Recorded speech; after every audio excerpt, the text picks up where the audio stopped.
Hi guys, আসসালামু আলাইকুম। আমাদের অনেকের ভোট হয়েছে, আবার অনেকের ভোট হয়নি। কারণ আমাদের চাহিদা না থাকার কারণে আমরা আমাদের এনআইডি কার্ডটি সংগ্রহ করতে পারিনি। আমরা যারা আছি ভোটার, যাদের ভোট হয়েছে, তারা কখনোই অন্য টাকা খাবেন না। যদি ভোট দেন, এটা তোমার দায়িত্ব, একজন মানুষ হিসেবে তোমার দায়িত্ব ন্যায্য এবং ভালো লোক, সৎ লোককে ভোট দেওয়া। এর জন্য যে তোমাকে টাকা খেতে হবে এমন কিছু নয়।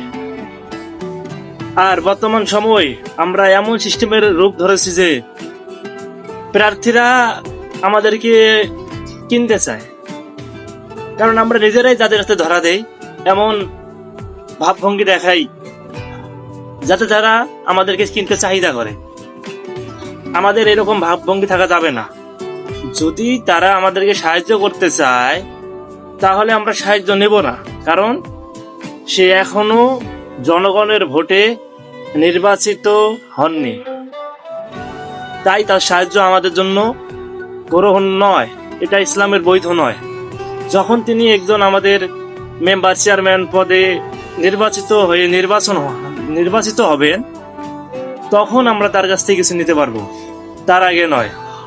ভোটের সময় যদি তার কাছে আমরা কোনো কিছু নেই, তাহলে আমাদের পূর্ণ হিসাব দিতে হবে। এই বিষয়ে আমরা খেয়াল রাখবো।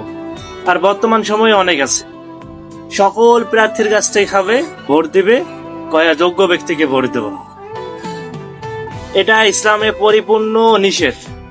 সকলের কাছ থেকে খেলেন, কি জন্য খেলেন? সে কি আপনার বাপ লাগে, ভাই লাগে?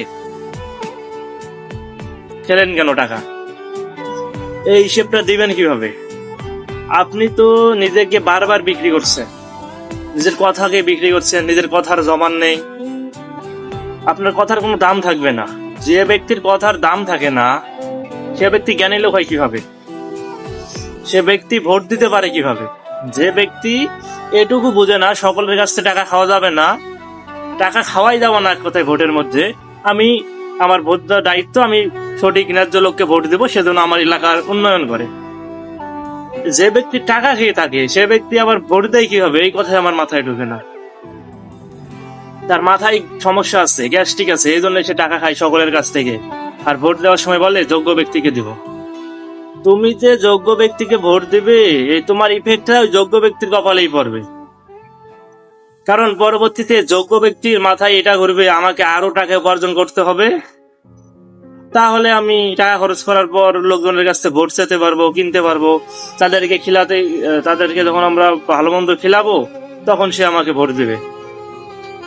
তার মন জয় করতে হবে মূলত টাকা দিয়ে। তখন যোগ্য ব্যক্তি বুঝতে পারবে, অটোমেটিক তার মাথায় চিন্তা আসবে, সে যদি টাকা খরচ না করেও নির্বাচনে নির্বাচিত হন, কারণ সে আশেপাশের চতুর্দিকে দেখবে, দেখার পর তার মাথায় এটা কাজ করবে। তখন যোগ্য ব্যক্তিও অসৎ পথে যাওয়ার চিন্তা ভাবনা করবে, বলবে সামনে নির্বাচন, টাকা পয়সা কিছু রাখতে হবে, দেশ উন্নয়ন পরে করি, আগে নির্বাচন করার জন্য কিছু টাকা রাখি। আমরা যদি টাকা গ্রহণ না করি, তাহলে কিন্তু প্রার্থীরা টাকা খরচ করবে না। আর টাকা খরচ যখন করবে না, তখন অটোমেটিক একজন সৎ ব্যক্তি নির্বাচনে নির্বাচিত হবে। এই কথাটা মাথায় রাখবেন। টাকা খরচ না করে যদি কেউ যদি নির্বাচিত হতে চায়, তাহলে যে লোকগুলো নির্বাচনে দাঁড়াবে সকলে দেখবেন পরহেজগার এবং ইমানদার মানুষ হবে ইনশাল্লাহ। কারণ তারা জানে মানুষ টাকাকে এখন ভালোবাসে না, মানুষের সৌন্দর্যকে দেখে এবং তার আচার আচরণ, ব্যবহার, কথাবার্তা, চালচলন এসবকে ফলো করে, এবং ইমান আছে কিনা, নামাজ কালাম পড়ে কিনা এসবকে ফলো করে। টাকা পয়সাকে এখন মানুষ গুরুত্ব দেয় না। তাই আমাকে টাকা পয়সা ওড়ানো যাবে না, কারণ মানুষ এসবে এখন নেয় না। আমরা যদি না গ্রহণ করি, তাহলে তারা টাকা পয়সা দিবে না। মূল যে এর পিছনে মানুষ থাকে, হাত থাকে, সে হাতটা আমরাই একজন নেতাকে খারাপ করি, আমরাই সকল দোষের মূল। আমার কথাই। ধন্যবাদ সবাই।